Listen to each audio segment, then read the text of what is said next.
C'est parti.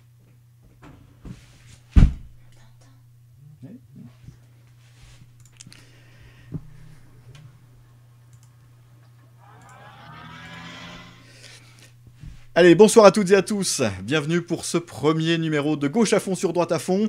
Un rendez-vous de 15 minutes entre passionnés qui a pour but de prendre des nouvelles, d'échanger et de se projeter après cette crise sanitaire qui paralyse notre pays depuis plus d'un an. Pour ce premier numéro, il nous fallait un premier invité. Nous avons choisi le meilleur, tout simplement. Et pour ce premier rendez-vous, eh bien, j'ai l'honneur, le plaisir d'accueillir monsieur Jérôme Hélin, celui qui a été le plus rapide sur l'année 2020. Il est champion de France en titre. On peut l'applaudir très très fort. Bonsoir Jérôme. Merci Mickaël, salut à toi, salut à tous les internautes.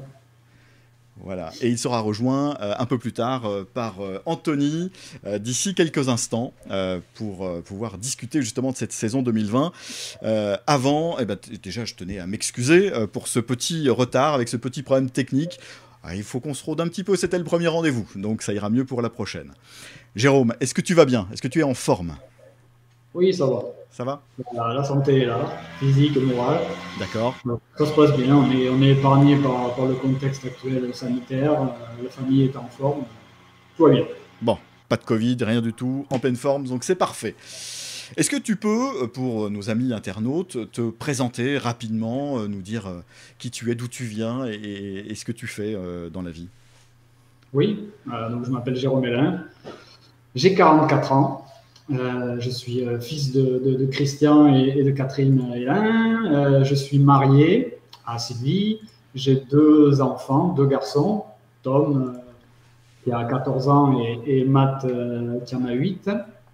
Je suis gérant d'une entreprise artisanale qui est dans le milieu de la compétition automobile. Donc je fais des moteurs de moto pour les compétitions automobiles. C'est la niche dans laquelle je travaille. Donc j'ai la chance de pouvoir faire mon boulot pas loin de là où j'habite, à Créon, en Gironde, dans le 33. Sauf erreur de ma part, tu n'as pas commencé par le rallye tout-terrain. J'ai pas commencé par le rallye tout-terrain, mais je pense que tu vas découvrir un scoop parce que j'ai commencé par le copilotage. J'ai eu une licence junior à 16 ans, donc j'ai attaqué le rallye très très tôt. Le rallye asphalte d'abord avec mon père, et ensuite avec un ami à lui, André Auton. D'accord. Et donc ça m'a permis de très jeune, à 16 ans, de débuter en rallye tout-terrain et de prendre ces notions du copilotage, surtout sur les rallyes asphalte. Et puis j'ai eu la chance de faire 2 piges en rallye tout-terrain avec des pilotes plus qu'expérimentés, puisque j'ai fait un rallye j'ai fait 2 rallyes avec Fabrice Rivet et un rallye avec Pascal Mousset. D'accord, parfait. Parfait. Donc ça a marqué le jeune homme que j'étais et ça m'a dit que ça m'a projeté en me disant qu'un jour j'aimerais bien piloter en rallye tout-terrain. Ensuite j'ai mis le temps et je suis passé par la case sprint car, puisque techniquement et puis pour l'apprentissage du pilotage, je trouvais ça top. Et puis ensuite c'est devenu mon secteur d'activité professionnelle avec la préparation des moteurs de moto. Donc voilà un petit peu le passage, l'évolution, on va dire, en presque 30 ans. C'est ça, c'est ça. Et la personne qu'on voit à l'écran, c'est ton papa. Oui, ouais. Oui. Donc il m'a fait découvrir le rallye tout-terrain tout petit, hein, dès les premiers rallyes du Labour, je pense que dans les années 80, 82 par là. Donc c'est des souvenirs vraiment d'enfant, tu vois. Qui ont évolué après des souvenirs d'ado. Et puis après d'ados qui ont eu la chance de copiloter un petit peu. Donc voilà. Parfait. Et après, donc, tu es rentré en tout-terrain. C'était en quelle année? 2010? Ouais, j'ai fait mon premier rallye en 2009. C'était le Plaines Vallées 2009, où on avait fait des efforts pour monter la voiture et on s'était projeté sur le fait de pouvoir tester la voiture avant d'essayer de faire un mini championnat sur 2010. Quoi. D'accord. Et cette voiture, c'était ce Tomahawk? Oui, le Tomahawk. Tomahawk. C'est vraiment une voiture exceptionnelle de cœur. Je crois que quand Michael Cazé a monté le premier, Ça m'a de suite donné envie enfin de faire du rallye tout-terrain en tant que pilote. Et puis j'arrivais réellement à me projeter techniquement, puisque justement j'arrivais à mettre des éléments techniques bout à bout qui me semblaient possibles pour moi, de les maîtriser en tout cas. Et puis je voyais une voiture spectaculaire, vive, plaisante et fun. Donc ça m'a vraiment poussé à passer le cap. Et puis après, il y avait un élément qui a aussi vraiment dynamisé la chose, c'est que derrière, j'avais une équipe de copains qui m'a poussé vers le montage de cette voiture-là et puis surtout après l'accompagnement sur les compétitions. D'accord. Première victoire en 2012, c'est ça? Avec cette voiture? Rallye du Gâtinais, hein, dans des conditions difficiles, je crois. Rallye du Gâtinais dans des conditions très compliquées, ouais, des conditions de bouillasse. Hein. C'est ça. On va commencer à dire que j'adore, mais c'est pas faux. C'est ça. C'est ça. Et avec cette voiture, 2 titres dans le challenge d'Euromotrice, c'était en 2013-2014. Oui. 2013, c'était la suite d'une très belle année 2012 où on peut dire que ça a été une année exceptionnelle pour le challenge d'Euromotrice, puisque cette année-là, il y avait 4 compétiteurs qui étaient vraiment au top, puisque Nicolas Larroquet, Damien Pochelu-Berry, ainsi que François Casalet étaient vraiment un très bon niveau de performance. Et moi, ça m'a tiré vers le haut. Et réussir à gagner donc en 2012, ça a commencé à amener des sensations, on va dire, de compétiteurs qui pouvaient se projeter pour un titre. Et puis cette année-là, on n'est pas passé trop loin, mais bon, il manquait encore de fiabilité, principalement du pilote, où je faisais des fois des grosses bêtises, qui pesaient lourd. Et ça aurait pu le faire cette année-là, mais on a remis ça en 2013. Et là, 2013, ça a été au début pas forcément trop prévu, on va dire, dans le sens où j'étais pas forcément parti pour faire un championnat complet. Puis au fur et à mesure des compétitions, j'ai vu qu'il y avait la possibilité, donc on a été au bout. Parfait. Après, par exemple, paradoxalement, 2014, c'était pas du tout pareil, puisque là, je me suis retrouvé un peu tout seul dans le challenge. Il y avait moins de compétiteurs. Et là, on a fait une année, on va dire, un peu plus facile au niveau sportif, mais ce qui nous a permis aussi d'amener le Tomahawk à des belles places au scratch. C'est ça. C'est ça. Quelle voiture, hein. C'est vrai que c'était spectaculaire, c'était hyper vivant, et c'est vrai que les gens adoraient ce véhicule aussi. Hein. Oui, on voyait à quel point on était le chouchou des enfants. Il avait une bonne gueule et puis il était vraiment vivant. C'était vraiment plaisant. Aussi bien dedans que de dehors, il nous a donné de super souvenirs. Ouais, c'est très très bien. Merci de nous avoir fait rêver. Merci d'ailleurs à Carole Pillard, Lionel Monmain et Jean-Pascal Launay pour ces magnifiques photos qu'on a vues pendant notre échange. Après la période Tomahawk, je crois qu'il y a eu une petite absence de Jérôme Mélin pendant 2 ans. C'est ça, avant le retour et le passage en 4 roues motrices. Ouais, de 2015 et 2016, c'était une grosse carrière. C'est ça qu'on dit. Ouais, c'est ça. Non, le championnat, tu sais, c'est quand même assez prenant. On a eu la chance de le faire quasiment 3 ans d'affilée, 12, 13, 14. Ouais. Donc ça nécessitait une pause. Et puis, il y avait aussi le challenge technique de vouloir passer à la catégorie Rennes et de trouver les solutions qui allaient avec. D'accord. Et la solution, c'était ce rivet avec un moteur de moto toujours. Il a fallu se gratter la tête un peu. Ça n'a pas été un choix de suite évident, mais effectivement, continuer avec la monomotorisation Suzuki Hayabusa qu'on connaissait bien, c'était facile, mais la problématique du 4 roues motrices a mené de nouvelles contraintes qu'il a fallu apprendre, maîtriser. Et on en a, il y a eu de l'évolution et jusqu'à cette année 2020, il y en a et il en faudra pour 2021. Encore, d'accord. Donc on a des surprises pour 2021. On en parlera juste après. 2018, une première victoire au scratch. Et justement avec ce rivet, une victoire un peu inattendue, j'ai envie de dire. Hein. Complètement inattendue, puisque ça s'est joué sur l'avant-dernière spéciale, je crois, du rallye du Labour.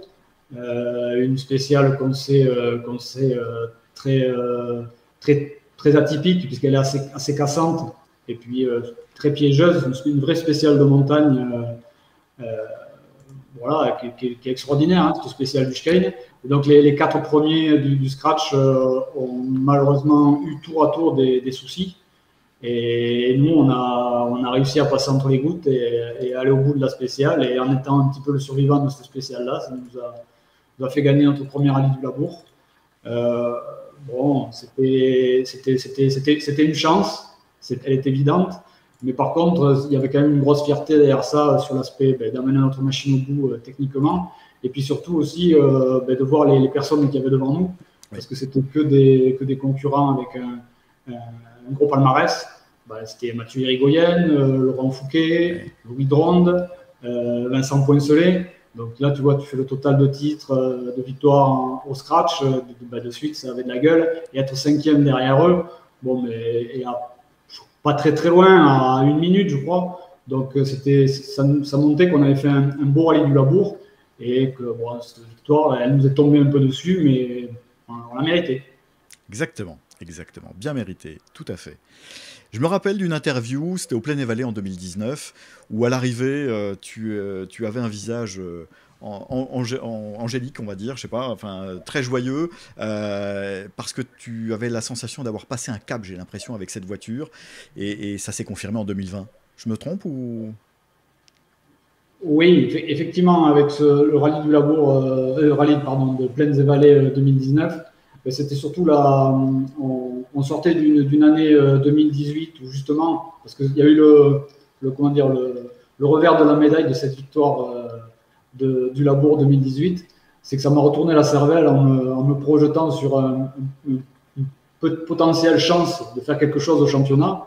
Et tout de suite, ça a mis une petite, je me suis mis une petite pression tout seul à me dire qu'il fallait que je suive absolument ce championnat. Et on s'est un petit peu trop forcé à aller sur les compétitions en n'étant pas forcément assez préparé. Et puis, on a essuyé des revers. On arrivait à suivre, en termes de perfo, en termes de points, pas en vitesse pure. À l'époque, Laurent Fouquet et Loïc Coste. Mais je voyais bien que j'étais pas au niveau, ni derrière le volant, ni en termes de performance sur le véhicule. Et donc, ça a fini par un abandon sur sortie de route à Orthez. Et donc, il y a eu une saison qui s'est passée pleine. J'avais décidé de faire une pause. Peut-être pas la meilleure période pour faire une pause, parce que ça serait plutôt maintenant. C'est ça, c'est vrai. Et donc, on a repris, on ne savait pas comment ça allait se passer. Et donc, on a repris en 2019.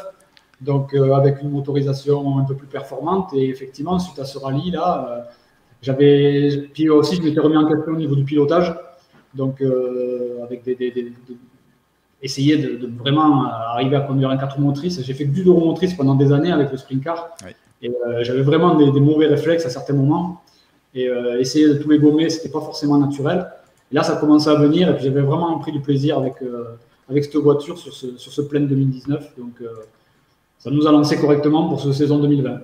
Parfait. Et la saison 2020, eh bien, elle marque également l'arrivée dans le baquet de droite d'un jeune homme qui s'appelle Anthony Revaldieri, qui est également champion de France. Bonsoir Anthony, bienvenue dans ce live. Merci de ta présence. Bonsoir à tous. Merci à toi Mickaël, et bonsoir à tous. Et félicitations pour ce titre un peu à retardement, puisque moi je l'ai appris que lundi dernier, donc je tenais quand même à préciser les choses. Et en tout cas, bravo pour ce titre à tous les deux, amplement mérité. Bravo, bravo. Merci beaucoup. Merci beaucoup. Voilà. Anthony, est-ce que tu peux te présenter rapidement auprès de nos internautes ? Oui, je m'appelle Anthony Revaldieri, j'ai 27 ans, je suis originaire d'Île de Léron, Charente-Maritime. Je suis maçon. C'est tout. J'ai un enfant qui a 2 ans, qui s'appelle Lenzo, et j'ai une compagne qui s'appelle Maud. Nous ne sommes pas encore mariés. Ça viendra un jour, peut-être. Voilà. Pas encore, mais ça va venir. Très bien. Comment t'es venue la passion du rallye tout-terrain ? Moi, je suis un peu né dedans, avec mes grands-parents.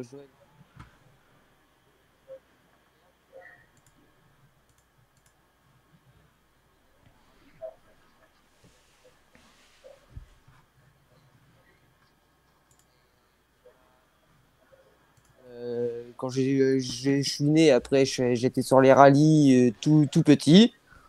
Et puis, bah, la passion est venue, quoi, hein. Voilà, quoi. Très bien. Et après, je crois qu'il y a eu aussi une famille bien connue dans le tout-terrain qui a joué un rôle important. Bah, ma grand-mère a été titrée championne de France avec Pierre Philippe et ça a été la première féminine à avoir gagné le championnat de France. Donc, ouais, il y a eu cette fierté. Puis bah, mon père aussi avec Fabrice Rivet qui ont fini troisième du championnat de France. Aussi, la même année que ma grand-mère, en 88, je crois, ou 89, 88, il me semble. Donc, D'accord. voilà, quoi. Puis, bah, de là, le virus est venu, quoi. C'est ça. Petit passage chez la famille Goni aussi, hein, on l'a vu avec Jean-Pierre et puis là, Greg, Oui, bien évidemment, qui ont joué un rôle important, hein. bah, c'est eux qui m'ont lancé, hein. Je suis très ami avec la famille Goni. Ils me l'avaient toujours promis que à l'âge de mes 16 ans, fallait que je prenne une licence et qu'il me ferait faire mon premier rallye. Et j'ai commencé grâce à eux. Et ça a été chose faite. Voilà. Et depuis, ça fait 10 ans. 10 ans. 10 ans avec aussi des jeunes pilotes talentueux, dont un certain Thibaut Fleuret-Barbet. Ouais. Ça a été quelque chose de très fort pour moi. Puis je leur remercie encore. Je remercie surtout Morgan de m'avoir laissé sa place dans le baquet. Parce que c'est pas évident de laisser sa place dans un baquet comme ça. Et je remercie Thibaut de m'avoir fait confiance aussi. Et ça a été de là, ça a été quelque chose dans ma carrière de copilote, quelque chose de fantastique, quoi. C'est là où tout a commencé, quoi. Vraiment, pour moi, où j'ai commencé à prendre vraiment plaisir à faire mon rôle de copilote. Vraiment, vraiment, ça me tenait à cœur, quoi. Et puis, donc en 2020, une saison avec Jérôme Hélin. Ouais, puis là, c'est la saison où ça a été l'apothéose pour moi et Jérôme. Franchement, j'ai passé d'agréables moments. Ça a été une saison riche en émotions. On est monté crescendo. Je pense qu'on a fait voir aux gens de ce qu'on était capable tous les deux avec Jérôme. Je pense qu'on ne démérite pas non plus. Donc voilà quoi. Après, c'est que partie remise, hein, et j'espère que ça reprendra vite et qu'on remettra ça très rapidement. Exactement, exactement. Mm. Jérôme, l'année 2020 donc, a débuté avec le rallye des collines d'Arzac. Qu'est-ce qu'on peut dire sur ce rallye? Bah, écoute, moi, de mon côté, enfin, ouais, perso, c'était une reprise compliquée parce que justement, humainement, il y avait beaucoup de choses qui changeaient. J'ai demandé à mes parents de prendre un peu plus de responsabilité. Aussi bien, ils étaient très présents à côté de moi sur l'aspect humain et sportif, mais là, je leur ai demandé de prendre de responsabilités au niveau technique, puisque c'est eux qui s'occupent maintenant de déplacer ma machine. Maintenant qu'ils sont retraités, donc tu vois, ils prennent un peu plus de temps, mais bon, merci à eux. Et donc, il y avait cette nouveauté-là. La nouveauté principale aussi qui était dans le baquet de droite, qui était Anthony. Oui. Il fallait apprendre les reconnaissances ensemble, la prise de notes. On n'a pas été épargné, on a vécu des reconnaissances aquatiques un peu de coup. On n'a pas du tout pu faire ce qu'on voulait faire le jeudi. Il a fallu qu'on fasse un peu tout à la va-vite le vendredi. Donc je l'ai fait rouler sur le quad un peu trop vite. Enfin bon, il a vécu une mise en bouche de rallye compliquée. Et puis après, bon, on est parti sur un rallye en montant crescendo parce que ben, moi j'étais pas à l'aise et puis justement je voulais pas le décevoir, je voulais qu'on prenne le temps comment dire, de se connaître, d'avoir des finesses ensemble et je voulais pas tout gâcher avec un excès de prudence dès le début. Donc on est parti sur un samedi gentil. Ensuite il y avait un autre élément que j'ai oublié de dire, c'est qu'à l'assistance, pareil, il a fallu composer avec des personnes comme Stan et Antoine qui sont venus m'aider un petit peu en renfort. Donc il y avait beaucoup de nouveautés qui faisaient que j'avais à cœur de ne pas faire de bêtises, surtout le samedi. D'accord. Côté humaine. Sur l'aspect technique, je ne voulais pas non plus péter mon matos, donc je regardais les manuaux dans tous les sens. Et donc un samedi prudent, et puis un dimanche par contre à l'attaque, avec des jolis temps, une remontée, et avec beaucoup de chance, le podium, puisque le pauvre Grégory Vincent abandonne à la semaine spéciale de la fin, et puis on a un peu de chance avec un fait de course avec Alexandre Motion. Donc pareil, on sait où on en était sur le long du week-end, performant mais pas assez pour accrocher le podium directement et suivre un Chris Bird très rapide et un Johan Garrikois très très rapide aussi. Mais on n'était pas loin. C'est ça. C'était une super reprise. Et puis la sauce a prise, c'est ça qui était important. C'est ça. Ouais, les sensations étaient bonnes d'entrée de jeu, Anthony. Hein. Voilà, ça, c'était plutôt bonne. Il m'a mis direct à l'aise, sans aucun souci. Puis de toute manière, je savais qu'en montant avec Jérôme, il n'y avait pas de souci sur ça. Je savais très bien qu'il maîtrisait son sujet, donc il n'y avait pas de souci. Et puis ça l'a fait. Et il y a eu une très bonne osmose dans la voiture et c'était ce qui était recherché. Et je pense que le dimanche, ça s'est prouvé sur certains temps. Donc voilà quoi. D'accord. Le rallye des Sims, c'est un rallye que tu avais remporté en 2 roues motrices avec Thibaut. Et là, c'était avec Jérôme, 4e place à l'arrivée. C'est pareil, ça devait être une belle sensation, hein, je pense, Anthony. Ouais, c'est ça. Bah, c'est pas le rallye des Sims que j'avais fait avec Thibaut, c'était le Barrettous avec Thibaut. Ah, c'était le Barrettous, pardon. Autant pour moi. Jérôme, c'était le Barrettous. Ouais. Jérôme, quelques mots peut-être sur ce rallye des Sims. Ah oui, le rallye des Sims, ouais, c'était justement, vu que la mayonnaise avait bien prise, on a essayé de faire le plat qui allait avec. Et là, on a vu que d'habitude, on est toujours en train de courir pour s'organiser et tout. Là, j'ai réussi à dynamiser toute une organisation qui a fait qu'on a fait le rallye des Sims comme jamais on a pu le faire. Avec mes parents, on est parti quasiment une semaine, donc on a reconnu au top niveau. On s'est baladé, on a pris un plaisir fou à Irati. On a pu reconnaître correctement les spéciales. Avant, on avait fait une séance de test avec le buggy, donc il était prêt et archi reprêt. Tout était aux petits oignons pour qu'on puisse faire un très beau rallye. Anthony s'est rendu disponible, donc on a pu faire des très belles notes. On a fait du super boulot, mais de toute façon, le boulot qu'il faut faire pour arriver à faire un beau rallye des Sims, qui était un rallye compliqué. Donc là, on s'est donné vraiment les moyens pour le faire et on l'a fait. Merci à tous ceux qui m'ont aidé pour réussir à faire ça, parce que c'était une sacrée mobilisation humaine. Et puis, écoute, quoi dire à part qu'on est passé pour le podium. Un super vendredi avec des super performances. Un samedi où on a été calmé d'entrée de jeu, puisqu'il faut savoir qu'on pète la fonderie de pont sur une réception de saut sur un caillou. Donc on a tremblé. Par bonheur, le pont était toujours étanche, donc on a réussi à le refixer mécaniquement. Et après, on avait un petit peu cette épée Damoclès autour de la tête qui nous disait si on attaque de trop, peut-être qu'on va le casser, mais bon, il faut quand même attaquer. Donc par bonheur, tout est resté accroché.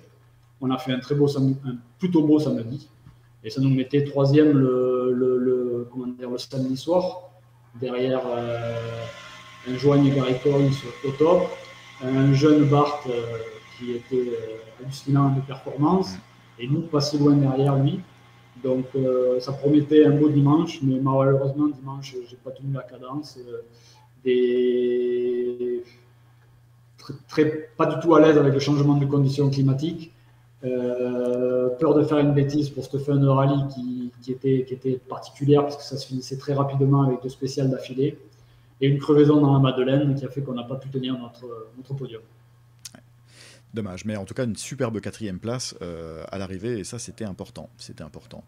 On continue la saison avec le dernier rallye de la saison. Anthony, je pense que celui-ci, forcément, il te tenait à cœur. Hein. Celui-là, il me tenait plus qu'à cœur parce que déjà, c'est chez moi. Hein, c'est le rallye à domicile pour moi. Et là, avec Jérôme, on voulait vraiment vrai bien fait. En fait, on voulait tout donner et on a été la chercher cette victoire vraiment, vraiment de loin. On a attaqué dès le départ. Bon, malheureusement, a abandonné dès la première spéciale.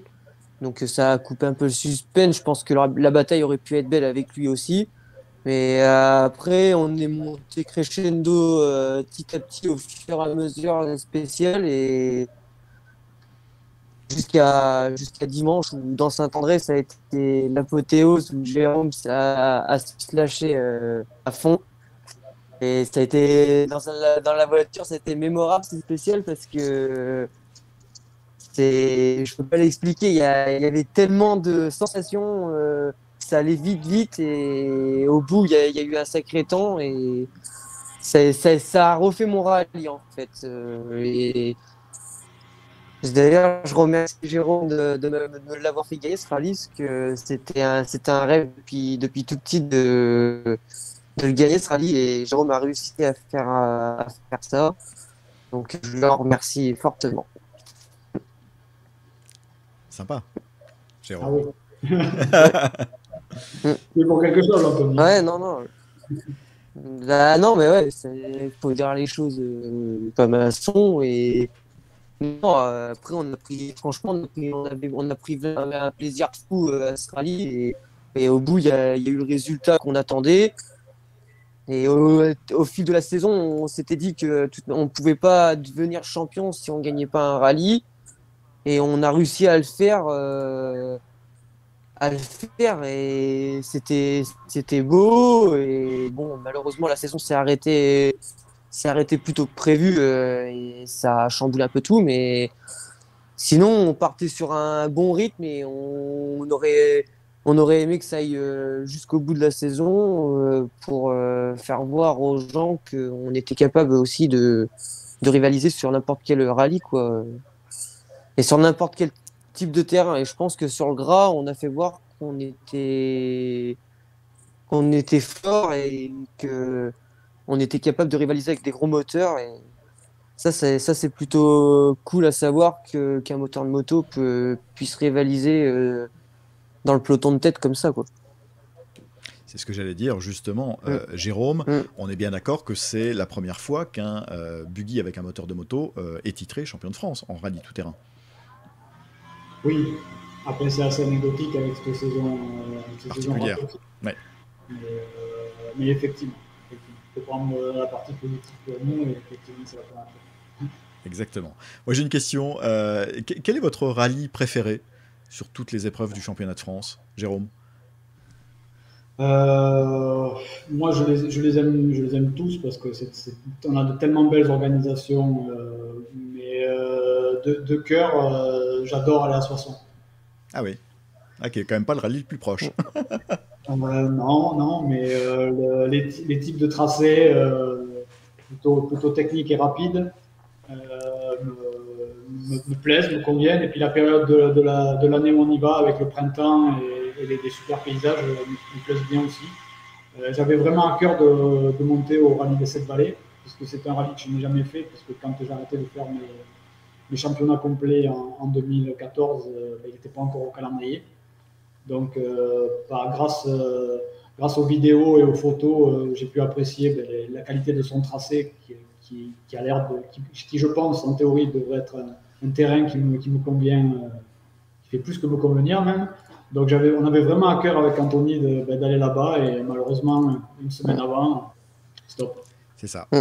C'est ça. Et toi, Anthony, ton rallye Bah, préféré?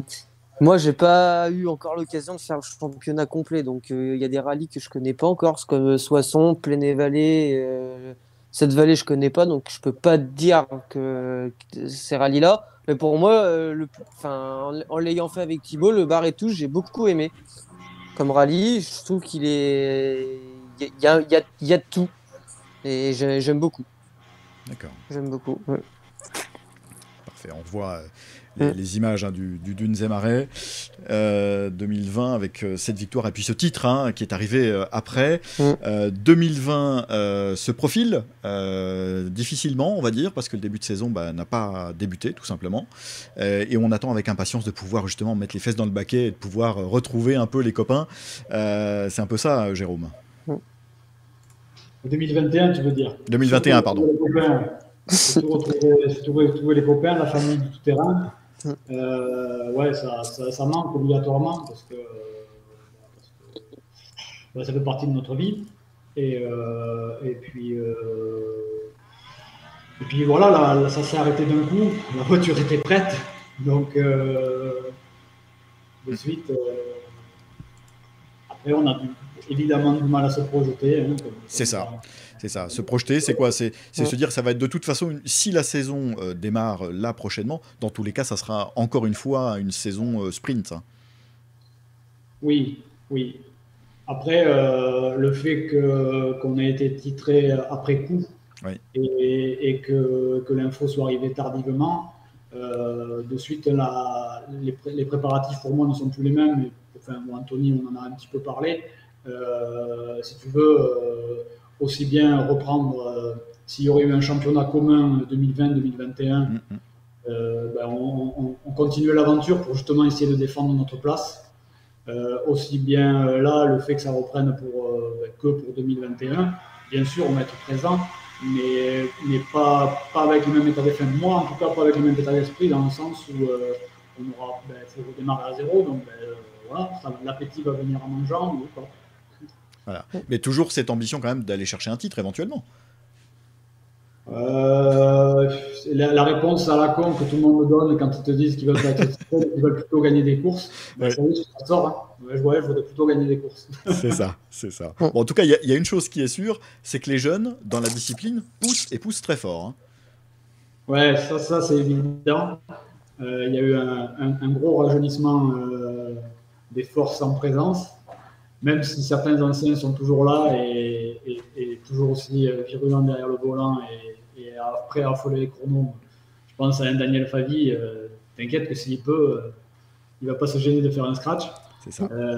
Et il y en a d'autres encore comme ça, c'était un exemple, mais effectivement, la jeune génération, Johan Garikois, le jeune Bart qui a épaté tout le monde, et évidemment Loïc avec sa nouvelle monture qu'il faut qu'il dompte, mais quand il va l'avoir dompté, ça va être quelque chose. Eux, attention. Et encore, peut-être qu'il y en a de nouveaux encore qui vont arriver. Bien sûr. Et toi, Anthony, donc toujours dans le baquet droite, est-ce que l'aventure derrière le volant te tente? Pas particulièrement. D'accord. Enfin, ça m'attire. Je dis pas que j'aimerais pas essayer une fois de piloter une voiture de rallye, mais j'aime ce que je fais en fait. Je me sens à l'aise dans mon rôle en fait. J'aime beaucoup ce que je fais. Donc de là à dire que je prendrais le volant sur un rallye, pour le moment, non. Tant que je me fais plaisir à annoncer les notes et que je fais plaisir aux pilotes en les annonçant, ça me convient en fait. Pour le moment, j'ai pas cette sensation de vouloir prendre le volant en fait. D'accord. Jérôme, comment est-ce que tu vois l'évolution de la discipline? Je la vois. J'espère que la crise qu'on vit actuellement ne va pas trop impacter les organisateurs. C'est ça. J'espère que l'Agora TT va réussir justement à continuer à fédérer nos organisateurs pour qu'on arrive à avoir un dynamisme auprès de la fédération, auprès des municipalités, de l'État, de tout. J'aimerais bien que la discipline mette en avant le fait qu'on ne soit pas des sauvages qui viennent tout péter sur un week-end, mais qu'au contraire, on amène plein de choses. Les organisateurs mettent en état des chemins qui toute l'année peuvent être utilisés pour des randonnées, pour les chevaux, pour les VTT. Et tous les points positifs qu'amène la discipline, il faut les montrer. Et mettre en avant que notre discipline, elle est belle sur un week-end, elle est sportive. Elle abîme certes un peu, mais derrière, on remet tellement en état et les organisateurs font tout ce qu'il faut pour que ce soit le plus nickel possible. Donc, c'est que du bonus pour tout le monde. Exactement, exactement. Est-ce que vous avez des personnes à remercier pour clôturer ce rendez-vous, Anthony? Bah moi, je tiens à remercier déjà ma compagne qui me laisse partir en rallye. Elle s'occupe du petit pendant que je suis pas là et tout, donc je la remercie du fond du cœur. Parce que c'est des sacrifices hein, quand même, faut le savoir. Hein. C'est du temps, c'est quand on part, on laisse la famille, donc je la remercie du fond du cœur de me laisser partir, vivre ma passion. Et puis j'aimerais remercier aussi mon père et puis, enfin surtout même mon père et puis mes parents quoi, et ma grand-mère de me suivre, mon frère aussi qui me suit tout à chaque rallye. Ils sont derrière moi, ils me soutiennent, ils m'encouragent. Donc je leur en remercie et du fond du cœur d'être à fond et de me soutenir tout le temps, quoi. Ça c'est quelque chose de très fort pour moi parce que ça motive, c'est une motivation en plus, quoi. Donc je les remercie tous. Très bien. Et tous mes amis aussi. Je remercie tous mes amis de me suivre, qui se déplacent sur les rallyes, certains. Donc je les remercie. Et toi, Jérôme? Déjà, un grand merci à mes parents. Je te dis, ils ont passé un grade de plus maintenant dans la responsabilité sur le week-end de course. Donc mes parents, la famille en général, ma femme qui supporte comme Anthony, c'est comme elle. C'est ça. Et puis toutes les personnes qui m'aident depuis le début au niveau assistance, le gros team, donc qui s'est régénéré un petit peu maintenant avec Stan, Antoine, toujours mignon en action. Et puis sur l'aspect technique, remercier Fabrice Rivet Compétition, et Lionel Salor, Hydromédoc, pour tout le boulot et tous les éléments techniques qu'ils doivent mener sur le Rivet. Très bien, très bien. Eh bien, écoutez, messieurs, je vous remercie pour le temps que vous nous avez accordé. On a largement dépassé le quart d'heure, hein, donc on va revoir peut-être un peu le format. On va l'ajuster. C'était la première, hein, c'était un test, donc forcément, il y a des choses à caler. Moi, je tenais à remercier, dans un premier temps, tous nos amis organisateurs qui font un travail formidable, qui, hélas, ne peuvent pas organiser leurs épreuves, et on pense vraiment très très fort à eux. Merci, tenez bon. On compte sur vous pour que vous puissiez organiser des épreuves, pour qu'on puisse assister à ces rallyes qui nous tiennent tant à cœur. Merci à toutes et à tous, bien évidemment. Je tiens à remercier également Carole, Lionel et Jean-Pascal pour les photos. Je tiens à remercier Christian, Jeannot, Bruno, Jean-Claude, Sylvain, Jonathan et Robin pour les vidéos. Et puis, merci messieurs pour cette interview. Et puis, bonne chance pour 2021. Je vous dis à très bientôt pour un prochain numéro de Gauche à fond sur Droite à fond. En attendant, portez-vous bien, prenez soin de vous. Merci beaucoup. Bonne soirée. À bientôt. Merci, au revoir, beaucoup. À bientôt. À Salut. bientôt. Salut. Au revoir, merci. Au revoir.